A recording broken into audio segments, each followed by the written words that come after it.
Hello all. Welcome to వినరా సోదర వినపసారి. And ఏమైనా కొత్తగా వచ్చిన వారుంటే please do like, share and subscribe to our channel. And టాపిక్‌లోకి వెళ్ళిపోదాం. టాపిక్ వచ్చేసి 'ప్రభాస్' గారండి. 'ప్రభాస్' గారి లైనప్ చూసుకుంటే ఇప్పటివరకే 'రాజా సాబ్', 'ఫౌజీ', 'కల్కి 2', 'సలార్ 2', 'బ్రహ్మరాక్షస్' అండ్ ఇప్పుడు కొత్తగా మళ్ళీ 'ప్రేమ్ రక్షిత్ మాస్టర్' గారితో సినిమా ఒకటి ఒప్పుకున్నారంట. So, being as a India's biggest super star అసలు ఇంత కూడా భయపడట్లేదండి వీరైతే. ఆయన లైనప్ అయినా గాని అండ్ ఒక రకంగా చెప్పాలంటే ఆఫ్టర్ 'బాహుబలి' అంటే 'బాహుబలి' లాంటి సినిమా పడిన తర్వాత ఆయన చేసిన డైరెక్టర్స్ ఎవరైతే ఉన్నారో అందరూ ఇన్‌ఎక్స్‌పీరియన్స్ డైరెక్టర్సే. పెద్ద పెద్ద డైరెక్టర్స్ అయితే కానే కాదసలు. నెక్స్ట్ రాబోయేది 'బ్రహ్మరాక్షస్' ఆయన గూడా అప్‌కమింగ్ డైరెక్టర్. అంటే he proved what he is. Prove చేసుకున్నాడు. కానీ అయినా అప్పటికి ఆయన ah, young director. And 'Spirit' Sandeep Reddy Vanga. Sandeep Reddy Vanga garu 2 films experience. అంటే 'అర్జున్ రెడ్డి', 'కబీర్ సింగ్' ఒకటే సినిమాగా నేను పరిగణిస్తా. ఎందుకంటే అది రీమేక్ కదా హిందీలో. 'Arjun Reddy' remade as 'Kabir Singh.' So, those 2 films are merged into 1 film. Single film అండి. సో, ఆయనకి 'అర్జున్ రెడ్డి' అండ్ 'యానిమల్' 2 సినిమాల ఎక్స్‌పీరియన్స్. అండ్ థర్డ్ ఫిల్మ్ వచ్చేసి 'స్పిరిట్.' సీ మళ్ళీ తర్వాత 'ప్రేమ్ రక్షిత్ మాస్టర్' గారు. 'ప్రేమ్ రక్షిత్ మాస్టర్' గారైతే అసలు ఇప్పటివరకు ఆయనకు డైరెక్షన్ అసలు ఎక్స్‌పీరియన్సే లేదు. Complete inexperience in direction point of view. But ఆయన కొరియోగ్రఫీ చేస్తే మాత్రం నాటు ఆస్కార్ వస్తది సాంగ్‌కి. సో, అలా చేస్తారనమాట. చాలా ఎక్స్‌పీరియన్స్ ఉన్న dance choreographer and India's biggest director అయిన ఎస్ఎస్ రాజమౌళి గారి పర్సనల్ డాన్స్ మాస్టర్ ఆయన. అంటే ఆయనకి చాలా ఇష్టమైన డాన్స్ మాస్టర్. ఆయన లేకుండా సినిమా చేయరాయన. 'ప్రేమ్ రక్షిత్ మాస్టర్' లేకుండా సినిమా చేయరాయన. సో, అంత పర్సనల్ అనమాట. ఇప్పుడు వచ్చే 'రాజా సాబ్'.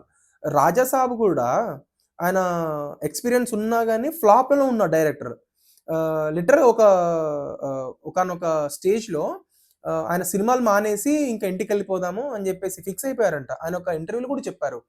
అప్పుడు 'ప్రభాస్' గారు పిలిచి ఆపర్చునిటీ ఇచ్చారంట. అండ్ ఇప్పుడు ఈయన 'ఫౌజీ' తీస్తున్న డైరెక్టర్ కూడా ఒక రకంగా అప్‌కమింగ్ డైరెక్టర్. అంటే ఆయన ఎస్టాబ్లిష్డ్ డైరెక్టరే. కానీ మరీ ఇంత బిగ్గెస్ట్ స్టార్‌ని డీల్ చేసేంత డైరెక్టర్ అయితే కాదు అని ముందు వరకు మేము అనుకుంటుండే. అంటే లైక్ ఫాన్స్ అనుకుంటుండే. Being as a cinema audience గూడా నేను అనుకుంటుండే. మరీ అంత పెద్ద డైరెక్టర్ ఈయన డీల్ చేస్తాడా? ఎందుకంటే ఈయన అన్ని love stories. Complete love angle and love stories and first half వేరే లెవెల్‌లో డీలింగ్ ఉంటుంది. సెకండ్ హాఫ్ పోగొడతాడు అని చెప్పేసి ఒక భయం ఉండే. బట్ ఆఫ్టర్ సీయింగ్ 'సీతారామం' ఆయన గూడా మంచి డైరెక్టర్. టెక్నికల్‌గా చాలా మంచి డైరెక్టర్ ఆయన. But after 'Baahubali' love angle అనేది 'ప్రభాస్' గారిలో మనం చూడలేకపోతున్నాం. అంటే మస్కులానిటీ అయినా గాని, ఆ బాడీ అయినా గాని. సీ 'సలార్‌లో' సాటిస్ఫై అయినంతగా ఆఫ్టర్ 'బాహుబలి' ఫాన్స్ ఏ సినిమాలో సాటిస్ఫై అవ్వలేదు. 'ప్రభాస్' గారిని చూసి. నా పర్సనల్ ఒపీనియన్ అది. అంటే నేను చూస్తా ఉంటా కదా! ఫాన్స్‌తో పాటు అండ్ 6 స్టార్ హీరోస్ ఉన్నారండి మన తెలుగులో. ఆ 6 స్టార్ హీరో సినిమాలకి ఫస్ట్ షో వెళ్ళడం నాకు అలవాటు. సో, అక్కడ నేను చూస్తా ఉన్నప్పుడు నాకు అనిపించిందనమాట. 'ప్రభాస్' గారి ఫాన్స్ 'సలార్‌కి' ఎంజాయ్ చేసినంతగా ఇంకే సినిమాకి చేయలేదు ఆఫ్టర్ 'బాహుబలి.' ఈవెన్ నాకొక పాయింట్ ఆఫ్ వ్యూలో నాకేమనిపించిందంటే 'బాహుబలి' చూసాక, 'సలార్' చూసాక అసలు 'సలార్‌ని' నువ్వు 'ప్రభాస్‌ని' తప్ప ఇంకే హీరోని ఊహించుకోలేవు. నిజం చెప్తున్నా. అంటే నాకనిపించిందేంటంటే 'Salaar' is only made for 'Prabhas.' And 'Prabhas' పుట్టిందే 'సలార్' సినిమా తీయడం కోసమేమో అనిపించింది నాకు. అంటే పర్సనల్‌గా.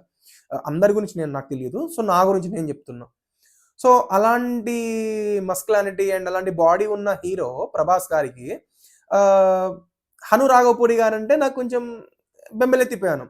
బట్ వాళ్ళకున్న నమ్మకం నిజంగా నాకైతే ఓకే. సినిమా పర్లేదు బానే ఉంటదేమో అనిపిస్తుంది. ఇప్పుడు 'ప్రభాస్' గారికున్న లైనప్‌లో నాకు చాలా నచ్చిన కాంబినేషన్ అయితే అందరికీ తెలిసిందే అది. 'సందీప్ రెడ్డి వంగ.' అందరూ గూడా దానికోసమే వెయిటింగ్. ఎందుకంటే ఆయన క్యారెక్టరైజేషన్స్ అయినా గాని, ఆయన హీరోని చూపించే విధానం అంతా టాప్ నాచ్ ఉంటది. సో, ఇంకొక విషయం 'ప్రభాస్' గారిది. 'ప్రభాస్' గారు ఎలా అయిపోయారంటే, "నువ్వు యంగ్ డైరెక్టరా? నీ దగ్గర మంచి కథుందా? చలో నువ్వొచ్చేయి. నీ కథ నాకు వినిపించు. నీ కథ నాకు నచ్చిందా? నీతోని సినిమా తీస్తా నేను." హి doesn't care what he has like does he have experience or does he able to deliver the hit film to my fans? ఇవన్నీ ఏం ఆలోచించాడు. జస్ట్ కథ నచ్చిందా తీసుకో, కథం. కథ నచ్చిందా, you are a director, I'm a hero, అంతే. అసలు ఎంత నమ్మకం అంటే ఆయన నిజంగా రాజమౌళి గారితో చేసిన అనుభవమో ఏమో మరి నాకు తెలియదు కానీ, డార్లింగ్ స్క్రిప్ట్ చాలా మెయిన్ డార్లింగ్. సినిమా హీరో నేను కాదు, డైరెక్టర్ కాదు, స్క్రిప్ట్ డార్లింగ్. ఏదైనా అంటే అంటే ఎప్పుడన్నా ఇంటర్వ్యూస్లో రాజమౌళి గారితో అన్నప్పుడైనా కానీ, ఇంకెవరితో అని అన్నప్పుడు కానీ, నేను ఒకసారి 2-3 ఇంటర్వ్యూస్లో నేను చూశాను. Script is the soul for the film అని చెప్పేసి చెప్తారు. ఆబ్వియస్లీ స్క్రిప్టే కాదనను, కానీ కొంచెం ఒకసారి మీ ఫ్యాన్స్, మీ పాపం వాళ్ళు చిందరవందర అయిపోతున్నారండి. నిన్నటి నుండి నేను ట్విట్టర్ ఫాలో అవుతూ ఉంటాను అనమాట. ట్విట్టర్లో ప్రేమ్ రక్షిత్ మాస్టర్ గారు నెక్స్ట్ ప్రభాస్ గారి సినిమాని డైరెక్ట్ చేస్తున్నారంటే పాపం వాళ్ళు ఫీల్ అవుతున్నారు లిటరల్ గానీ, ఎక్స్పీరియన్స్ లేని డైరెక్టర్కి ఎందుకు ఇస్తున్నారు మీరు, అంటే నీకున్న ఇప్పుడు పీక్ కెరియర్కి పాపం ఆయనకి ఎందుకు ఇస్తున్నావు అని చెప్పేసి ఒకటే బాధపడుతున్నారు. బట్ ఒక విషయం అండి, ఇక్కడ చాలామంది గమనించాల్సిన విషయం ఏంటంటే, being as a India's biggest super star, ఇప్పుడు India's biggest super star Prabhas garu అసలు ఎలాంటి డైరెక్టర్లకి ఆపర్చునిటీస్ ఇస్తున్నారు అదొక్కసారి గమనించండి. మెయిన్గా మన తెలుగు ఫిలిం ఇండస్ట్రీ అయితే not based on directors, not based on music directors, not based on producers, not based on production house, it's only based on hero. So అదే కదా నాకు కూడా కావాల్సింది, మన తెలుగు ఫిలిం ఇండస్ట్రీ కూడా కావాల్సింది అదేనండి. సి ఇలాంటి పెద్ద పెద్ద హీరోసే ఇలాంటి చిన్న చిన్న డైరెక్టర్లకి లేకపోతే యంగ్ డైరెక్టర్స్కి అవకాశం ఇస్తేనే కదా. నాకు ఫ్యాన్స్ సైడ్ నుండి చూస్తే కొంచెం బాధగానే ఉంది. బట్ యాజ్ ఎ సినిమా లవర్గా చాలా ప్రౌడ్గా ఉందండి నాకు. ఎందుకంటే ఇలాంటి ఒక ఇలాంటి ఒక పెద్ద స్టార్ హీరో చిన్న చిన్న డైరెక్టర్స్ చేస్తే మిగతా స్టార్ హీరోస్ కూడా దిగొచ్చి అరే మనం ప్రభాస్ చేస్తున్నాడు కదా, మనం కూడా చేద్దాం తప్పేముంది అని చెప్పేసి ఒక కొత్త ఆలోచన అండి. అదైతే నాకు చాలా బాగా నచ్చింది. ఇలాంటి యంగ్ అండ్ డైనమిక్ డైరెక్టర్స్తో చేసినప్పుడే మనకి హిట్స్ డెలివర్ అవుతాయి, కొత్త కథలు వస్తాయి. ఎప్పటి వరకు అండి, ఇంకెన్ని రోజులండి మనం ఎంతసేపు ఉన్నా హీరో లేవడం, గాల్లో లేవడం, సుమోలు లేవడం, ఇది కాదు. అయిపోయింది, ఆ ట్రెండ్ అయిపోయింది. So completely that trend has faded. ఇప్పుడు కొత్త ట్రెండ్, కథ నడవాలి. మళ్ళీ కథలోకి వస్తున్నాం మనం.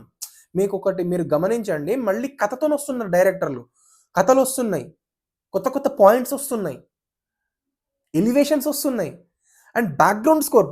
ఇంకా సందీప్ రెడ్డి వంగ అయితే పిచ్చి పీక్స్ ఇస్తాడు బ్యాక్గ్రౌండ్ స్కోర్. అంటే ఆయన ఆయన మైండ్ తోటి ఆడియన్స్కి ఏం కావాలో ఇచ్చేస్తాడు ఆయన. He has a great sense of music. And Nag Ashwin గారు, రాజమౌళి గారు, అంటే నేను రాజమౌళి గారి పెద్ద ఫ్యాన్ని, నేను రాజమౌళి గారిని ఏమనట్లేను.